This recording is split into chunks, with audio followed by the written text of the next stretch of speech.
Hello my friends, स्वागत है आपका मेरे चैनल में। और आज मैं आपके लिए बहुत ही इंटरेस्टिंग सेंटेंस मतलब टॉपिक लेके आया हूँ। हस्बैंड और वाइफ के बीच में बात हो रहे हैं बेटी के बर्थडे के लेकर और हॉलीडे के लेकर। तो ये कन्वर्सेशन काफ़ी इंटरेस्टिंग होने वाला है। साथ साथ में आप बहुत कुछ सीखेंगे। हमेशा की तरह पता है आपको, सेंटेंसेस, ग्रामर, वोकैबुलरी और कुछ।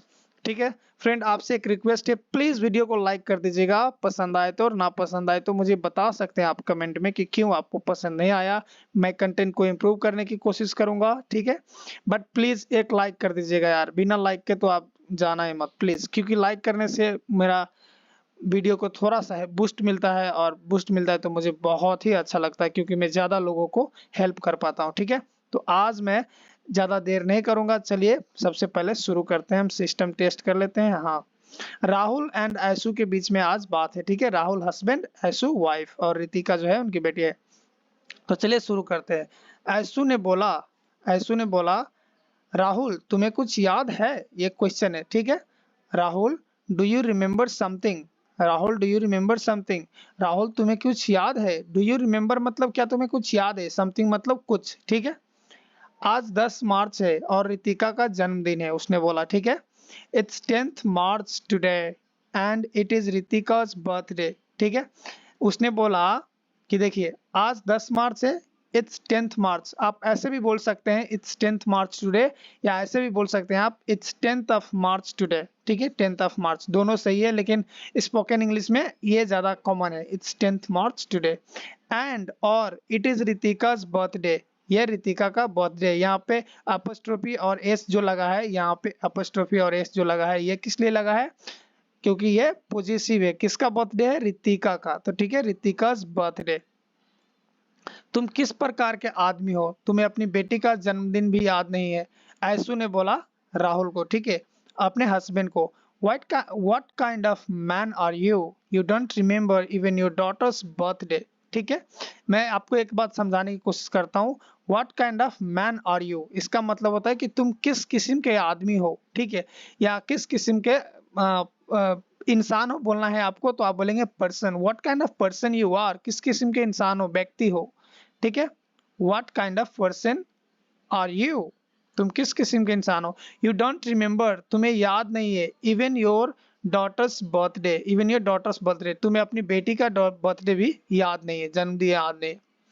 तो उसने बोला, राहुल ने बोला मुझे बहुत खेद है Aishu, I am terribly sorry Aishu. I am terribly sorry का मतलब यहाँ पे टेरिबली है, जो एम्फोसाइज कर रहा है कि मैं बहुत ही ज्यादा अफसोस हूँ। ठीक है, आई एम टेरिबली सॉरी। ये आई एम रियली सॉरी भी बोलते हैं लोग, ठीक है, लेकिन टेरिबली जो है एडवांस इंग्लिश है। आई एम टेरिबली सॉरी मतलब Aishu. I was busy with office work, मैं ऑफिस के काम में व्यस्त था। ठीक है, I was busy with office work. एक बात आप ध्यान रखना, बिजी वर्ड जो है हमेशा विद लेते हैं। ठीक है, प्रेपोजिशन विद लेते हैं, ये कभी भी ये फिक्स प्रेपोजिशन लेते हैं, बिजी विद। ठीक है, I was busy with my work, I was busy with my project, I was busy with my study college what ever, लेकिन विद ही आता है। ठीक है, थोड़ा सा एक्सेप्शन है एक दो केस में, तो वो मैटर नहीं करता है आप, लेकिन ज्यादा से ज्यादा आप ध्यान रखना कि यह फिक्स प्रेपोजिशन लेता है विद। मैं समझ सकता हूँ, ठीक है, कि आप अपने काम में बहुत व्यस्त रहे होंगे। ठीक है, I can understand, I can understand मतलब मैं समझ सकता हूँ। You might have been very busy. देखिए, you might have been very busy, you might have been क्या है, पास्ट है। मस्ट का पास्ट क्या होता है, माइट होता है। यू माइट हैव बीन मतलब रहे होंगे, अभी नहीं, पास्ट में। जैसे कल आप बिजी रहे होंगे, तो मतलब you might have been busy past में। ठीक है, यू माइट हैव बीन शायद आप कल बिजी रहे होंगे, ये भी इसका मतलब हो सकता है। ठीक है, यहाँ पे माइट शायद के पॉसिबिलिटी के जगह भी काम करता है। You might have been very busy with your work, with your work मतलब आप अपने काम में या काम से। ठीक है, आप अपने काम में बिजी रहे होंगे। फिर आयशु ने बोला लेकिन मुझे नहीं लगता, बट आई डोंट थिंक। लेकिन मुझे नहीं लगता, इसे हम बोलेंगे इंग्लिश में बट आई डोंट थिंक, कि हमारी बेटी के जन्मदिन से ज्यादा महत्वपूर्ण काम होना चाहिए। वो एक कहने की कोशिश कर रहा है कि मुझे नहीं लगता कि हमारी बेटी की जन्मदिन से ज्यादा हमारा काम को इम्पोर्टेंस देना चाहिए या इम्पोर्टेंट होना चाहिए। ठीक है, work should be, I don't think work should be more important मतलब काम ज्यादा इंपॉर्टेंट होना चाहिए देन आर डॉटर्स बर्थडे। मुझे नहीं लगता कि काम ज्यादा इंपॉर्टेंट होना चाहिए हमारे बेटी के बर्थडे से, ठीक है, वो यही कहने की कोशिश कर रहे हैं। क्या आपको आपके पास थोड़ा समय है, उसने बोला, ऐसू ने बोला राहुल को। Do you have a little time, do you have a little time, ये बहुत ही पोलाइट है, ठीक है, इसे हम पोलाइट हिसाब से बोलेंगे तो ऐसे कैसे बोलेंगे रियलिटी में, ठीक है। Do you have a little time, do you have a little time, I need to talk to you, मुझे तुमसे बात करनी है, ठीक है। बहुत लोग कहते हैं I have to talk to you, I have to talk to you का मतलब होता है कि मुझे तुमसे कुछ कहना ही है, कंपल्सन है। तो ये जो कॉमन है इसमें कि मुझे तुमसे बात करनी है, तो आपको नीड ज्यादा फिट होता है, ठीक है। आप नेटफ्लिक्स में कोई भी सीरीज देखिए, आप जब भी आप ये देखेंगे तो नीड का इस्तेमाल किया जाता है। मैंने खुद नोटिस किया है बहुत ही डिबेट में, कन्वर्सेशन में, तो मुझे पता है और मैं इस्तेमाल भी करता हूँ अपने कॉर्पोरेट लाइफ में, आई मीन मैं अपने जॉब में तो काम कर जाता है। I need to talk to you मतलब मुझे तुमसे बात करनी है, जरूरत है बात करने की, जरूरत है बात करने की, तो मतलब क्या है, बात करनी है तुम्हें, ठीक है। I need to talk to you, आपको कभी नहीं बोलना है I have to talk to you, ठीक है। I have to talk to you मतलब सही है ग्रामेटिकली, लेकिन वो स्पोकन इंग्लिश में अच्छा साउंड नहीं करता है, ठीक है। हाँ बताओ, मैं तुम्हारी बात सुन रहा हूँ, उसने बोला, राहुल ने बोला, या टेल मी, या टेल मी मतलब हाँ बताओ। I am listening to you, I am listening to you मतलब मैं तुम्हें सुन रहा हूँ, तुम जो कह रहे हो सुन रहे हो, मैं तुम्हारी बातें सुन रहा हूँ। I am listening to you, मैं तुम्हारी बात सुन रहा हूँ। तो वो जो क्या नाम है उसका, वो उनकी जो पत्नी थी ऐसू, उसने बोला रितिका स्कूल, सॉरी स्कूल ने school, Ritika school made an announcement, ठीक है। मेड एन अनाउंसमेंट, मैं ये पहले समझा देता हूँ आपको। रितिका के स्कूल ने आज घोषणा की, मेड एन अनाउंसमेंट, ओके यहाँ पे ट्रू होना चाहिए था यार, made an announcement today, to missing a friend, एक मिनट, ठीक है। हाँ, मेड एन अनाउंसमेंट टुडे, ठीक है, आज उन्होंने घोषणा किया। रितिका के स्कूल ने आज घोषणा की, क्या स्कूल की, उसके स्कूल ने घोषणा की मतलब उसके जो प्रिंसिपल है वो घोषणा किया, ठीक है। मतलब खास करके ना हम ऑर्गेनाइजेशन का ही नाम लेते हैं, जैसे हम बोलेंगे रिलायंस मेड एन अनाउंसमेंट, हम ये नहीं बोलेंगे कि Mukesh Ambani made an announcement. ज्यादा एडवांस इंग्लिश में आप पढ़ेंगे तो ऑर्गेनाइजेशन का नाम लिया जाता है, तो यहाँ पे ऑर्गेनाइजेशन क्या है, स्कूल से, ठीक है। रितिका के स्कूल्स ने घोषणा की, क्या घोषणा की, summer holiday for the next 2 weeks. Summer holiday मतलब गर्मी की छुट्टी, समर वेकेशन भी बोलते हैं उसे, मैं अभी समझाने की कोशिश करूंगा। देखिए सॉरी फ्रेंड, ऊपर वाला डबल है तो इसे आप इग्नोर कर सकते हैं, मैं नीचे से समझा रहा हूँ।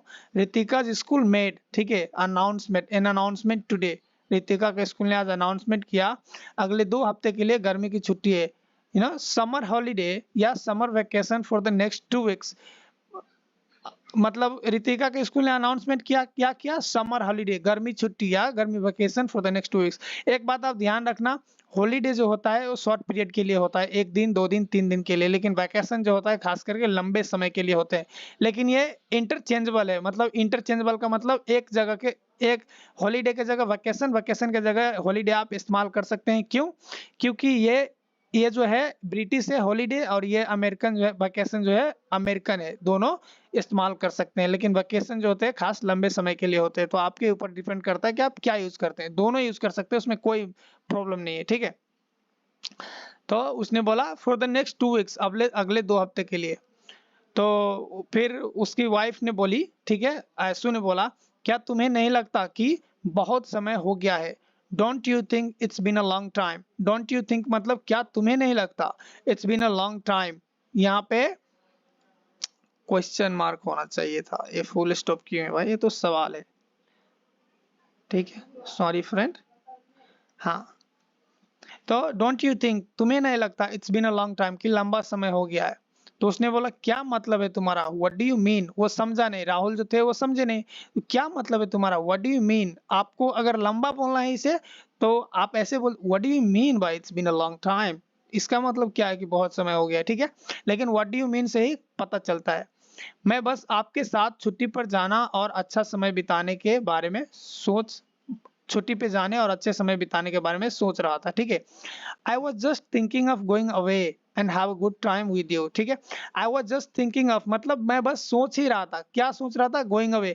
गोइंग अवे का मतलब ये, गो अवे का मतलब ये नहीं है कि दूर जाना, ठीक है। गो अवे का एक और मतलब होता है, ये फ्रेजल वर्ब है, हॉलीडे पे जाना, घूमने जाना, ठीक है, किसी यात्रा पे जाना, ट्रिप पे जाना, ये बात आप ध्यान रखना। तो कह रहे हैं कि मैं तुम मतलब ट्रिप पे जाने की सोच ही रहा था, ठीक है। And have good time with you, तुम्हारे साथ अच्छे बिताने का। हैव गुड टाइम का मतलब होता है किसी भी चीज के साथ अच्छा टाइम बिताना, किसी भी चीज के साथ अच्छा टाइम बिताना, have good time with you, इसका ये मतलब होता है, ठीक है। तो वो कह रहे हैं बस मैं आपके साथ छुट्टी पर जाने और अच्छा समय बिताने के बारे में सोच ही रहा था। I was just thinking of going away and have good time with you. Next ने बोला oh okay I got you, oh okay ठीक है, मैं तुम्हारी बात समझ गया, मैं तुम्हारी बात समझ गया मतलब मैं तुम्हें समझ गया जो तुम कह रहे हो। ये बहुत ही अच्छा फ्रेज है, जब भी आपको कुछ कहना है कि मैं तुम्हारी बात समझ गया, मैं समझ रहा हूँ, तो तुम कह रहे हो आई गॉट यू मतलब मैं तुम्हें समझ गया, जो तुम कह रहे हो जो कहना चाहते हो वो मैं समझ गया, आई गॉट यू, ठीक है। ये अमेरिकन फ्रेज है, ये नेटफ्लिक्स सीरीज में आपको वेब सीरीज में आपको काफी देखने को मिलेगा। क्या आपने पहले ही देश और जगह तय कर ली है? वो राहुल ने अपने पत्नी से पूछा ऐसु से, have you already decided the country and place. देखिए उसने बोला कि हॉलीडे पे जाना है, इसने मान गया, ठीक है। तो उसने बोला क्या तुमने देश और जगह जो है वो डिसाइड कर ली है पहले से ही? मतलब हैव यू ऑलरेडी डिसाइडेड मतलब तुमने पहले ही तय कर लिया है या फैसला कर लिया है। द कंट्री वो जगह मतलब देश या जगह, एंड प्लेस। तो उसकी पत्नी ने बोली ऐसू ने नहीं, मैंने नहीं किया। नो आई हैवेंट, यहाँ पे हैवेंट सिर्फ क्यों है क्योंकि यहाँ पे हैव यू है, हैव यू ऑलरेडी डिसाइडेड, इसका जो निगेटिव होगा आई हैवेंट। हैव यू से शुरू हुआ है ये इंट्रोगेटिव क्वेश्चन, तो इंट्रोगेटिव क्वेश्चन का जो एस में और नो में आंसर होता है, तो यहाँ पे इसका नो क्या बनेगा, आई हैवेंट, ठीक है। आई हैवेंट मतलब मैंने नहीं किया है, क्योंकि इस बार देश और जगह चुनने की आपकी बारी है। उसने बोला क्योंकि मतलब बिकॉज मतलब क्योंकि। दिस टाइम मतलब इस बार। इट इज योर टर्न के मतलब यह आपका बारी है, ठीक है, आपका बारी है। टू चूज मतलब सेलेक्ट करने का, चुनने का। द कंट्री एंड प्लेस मतलब जगह और देश, ठीक है। उसने उसका पत्नी ने खास करके बोला कि इस बार तुम्हारी बारी है जगह और देश चूज करने की कि हमें कहाँ घूमने जाना है, वो कहने की कोशिश कर रहे हैं, ठीक है। No I haven't because this time it's your turn to choose the country and place, ठीक है। नेक्स्ट सेंटेंस है उसका पति ने बोला पत्नी से मतलब ऐसू से, राहुल ने बोला ऐसू को, ठीक है मुझे नहीं लगता कि इस बार स्विट्जरलैंड से बेहतर कोई देश होगा, ठीक है। वो ये कहने की कोशिश कर रहे हैं, मैं आपको पहले ये सेंटेंस समझा देता हूँ। ऑल राइट मतलब ठीक है। आई डोंट थिंक का मतलब मुझे नहीं लगता। दिस टाइम मतलब इस बार, ठीक है। There would be any better country than Switzerland, there would be any better country in than Switzerland मतलब कि मुझे नहीं लगता कि इस बार स्विट्जरलैंड से कोई अच्छा कंट्री होगा। ये सिर्फ कहने की कोशिश कर रहा है कि मतलब इस बार हम स्विट्जरलैंड चलेंगे, मुझे नहीं लगता कि स्विट्जरलैंड से अच्छा देश कोई होगा इस बार घूमने के लिए, वो अपने पत्नी को कह रही है। वो डायरेक्टली इनडायरेक्टली बोल रहे हैं कि हम लोग स्विट्जरलैंड जाएंगे, ठीक है। तो उसका पत्नी समझ गई और उसने उसकी पत्नी जो बोला देन ओके, देन मतलब तो या फिर ओके, क्या हम स्विट्जरलैंड जा रहे हैं, then are we going to Switzerland मतलब क्या हम स्विट्जरलैंड जा रहे हैं, वो एक्साइटेड होकर पूछा, ठीक है। Are we going to Switzerland, तो क्या हम स्विट्जरलैंड जा रहे हैं? तो उसका पति ने बोला हाँ बिल्कुल, of course, yes of course. तो फ्रेंड इतना ही है आज के लिए, मैं आशा करता हूँ आपको वीडियो पसंद आया होगा। और मैं एक बात और बता दूं, यहाँ पे बहुत ही इंटरेस्टिंग है क्योंकि उसका बेटी को छुट्टी था 2 हफ्ते के लिए, तो उन्होंने सोचा बेटी का भी छुट्टी है स्कूल, तो उसका पढ़ाई भी डिस्टर्ब नहीं होगा और हमारे जो वेकेशन है वो भी डिस्टर्ब नहीं होगा, तो साथ में हम घूमने के लिए चलेंगे। तो वो लोग स्विट्जरलैंड जा रहे हैं, आप कहाँ जा रहे हैं मुझे पता नहीं। फ्रेंड प्लीज वीडियो को लाइक कर दीजिए और चैनल को सब्सक्राइब कर दीजिए, ठीक है।